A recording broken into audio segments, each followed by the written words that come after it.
झारखंड के घने जंगलों और पहाड़ों के बीच एक ऐसी लड़ाई लड़ी गई जो सिर्फ जमीन की नहीं, पहचान, अस्तित्व और अधिकार की थी। यह कहानी है नेतरहाट फील्ड फायरिंग रेंज की।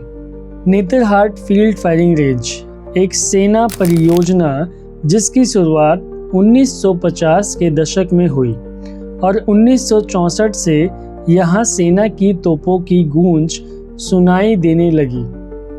सरकार ने इसे लागू किया।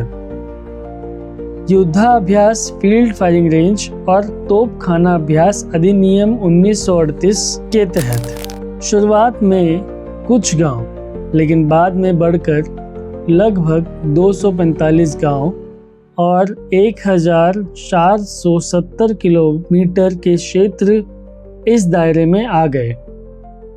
यह सिर्फ जमीन नहीं थी, यह था उनका घर, जंगल, खेती और जीवन का हर सहारा। लेकिन सरकार की योजना थी इन सभी गांवों को खाली कराने की। लगभग 2 लाख आदिवासी प्रभावित होने वाले थे। साल 1992 जब लोगों को पता चला कि अब यह जमीन स्थायी रूप से छीनी जाएगी, तब शुरुआत हुआ एक ऐतिहासिक आंदोलन का। इस आंदोलन का नेतृत्व किया जन संघर्ष समिति ने। फिर गूंजा वो नारा, जान देंगे जमीन नहीं। 22 नवंबर 1994 इतिहास का वो दिन जब हजारों नहीं, लगभग 1 लाख लोग नेतरहाट के पहाड़ों पर जुटे और सेना को साफ संदेश दिया, हम अपनी ज़मीन नहीं छोड़ेंगे। उस दिन सेना को वापस लौटना पड़ा। फील्ड फायरिंग रेंज जो है वो सेना का तोपाभ्यास का एक स्थान है, जहाँ पे पिछले 1964 से लेकर के 1994 तक लगातार सेना यहाँ तोपाभ्यास करती आ रही थी और हम लोगों ने इसके खिलाफ में आंदोलन किया और 22 मार्च 1994 को हमने सेना को बिना फायरिंग अभ्यास किए वापस किया है। और उस समय हमारे माता पिता, हमारे भाई बहन, हमारे पिता, जितने भी लोग यहाँ उपस्थित थे, उन्होंने अदम्य साहस का परिचय करते हुए सेना की गाड़ी के सामने खड़ा हुआ और सेना को वापस जाने पर मजबूर किया। इस आंदोलन की खास बात थी, यह पूरी तरह अहिंसक सत्याग्रह था। ग्राम सभा के नेतृत्व में चला, महिलाओं की बड़ी भागीदारी रही।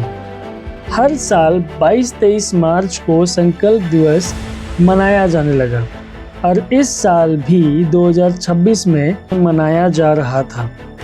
245 गांव हजारों की संख्या में अपने घर को छोड़ 2 दिन के लिए हमेशा की तरह संकल्प दिवस मनाने आते हैं।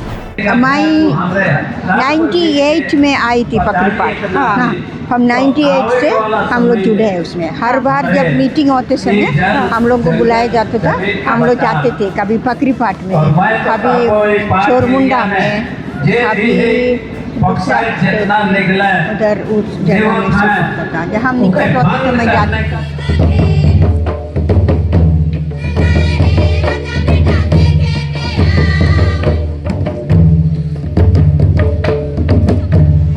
आखिर लोग इस परियोजना के खिलाफ क्यों थे? जमीन छीनने का डर, जंगल और जीवन खत्म होने का खतरा, सेना के अभ्यास से नुकसान और आरोप, कोई पुनर्वास योजना नहीं। यहाँ फायरिंग होती थी। ये 8 गांव थे, जिन 8 गांव के लोगों को फायरिंग के समय में अपने गांव छोड़ करके बाहर जंगल में रहना पड़ता था और सेना का अभ्यास का कोई टाइम टेबल नहीं होता था। कभी वो बरसात के समय में, कभी गर्मी के दिन में, कभी ठंड के समय में, वो कभी भी से अभ्यास के लिए पहुंच जाती थी। और ये अभ्यास का सीमा कभी 15 दिन, कभी 1 सप्ताह, तो कभी महीनों होते थे। आदिवासियों ने अपनी अधिकारों की लड़ाई लड़ी। पेशा एक्ट 1996, 5th शेड्यूल, ग्राम सभा की ताकत और कहा, हमारे बिना हमारी ज़मीन का फैसला नहीं होगा। संघर्ष के 30 साल, यह लड़ाई एक दिन नहीं, एक साल नहीं, लगातार 30 साल तक चली और इस दौरान कई संघर्ष, दमन और पीड़ा भी देखी गई। जब वे लोग बीमार रहते थे या तो गर्भवती माताएं रहती थी, उनको ले जाना बहुत दिक्कत का काम होता था। और इसके बदले में जो मुआवजा निर्धारित की गई थी वो मात्र 1.5 रुपया वैक्स के लिए और 50 पैसा बच्चों के लिए था। वो भी पर्याप्त नहीं था और उसको हो सकता है कि बहुत पहले तो था होगा, लेकिन जैसे जैसे समय बीतता गया मुआवजे की राशि नहीं बढ़ी।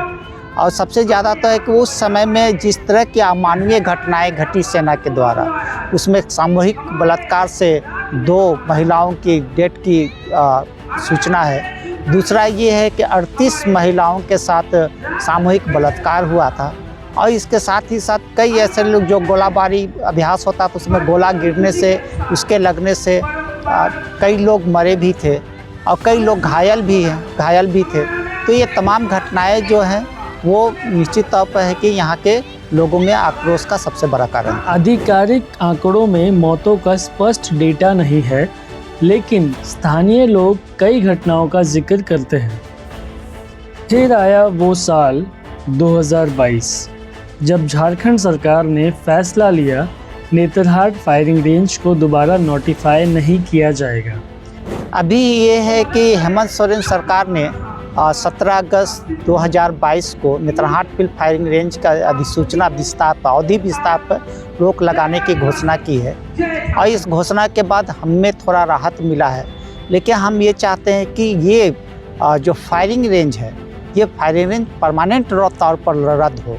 मतलब सेना के लिस्ट में नेतरहाट एक फायरिंग रेंज ना रहे, ताकि यहाँ के लोग सुख और चैन के साथ जी पाएँ। यह जीत थी जनता की, संघर्ष की और एक एकता की।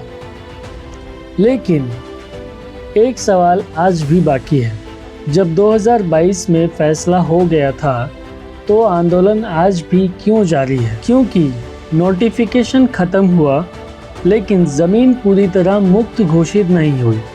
लोगों को डर है कि सरकार या सेना फिर से लौटा सकती है और जब तक लिखित स्थायी समाधान नहीं मिलेगा ये संघर्ष जारी रहेगा। नेतरहाट सिर्फ एक जगह नहीं, एक मिसाल है कैसे एकजुट होकर शांतिपूर्ण तरीके से लोग अपनी ज़मीन बचा सकते हैं। और आज भी हर साल वो आवाज़ गूंजती है, जान देंगे ज़मीन नहीं।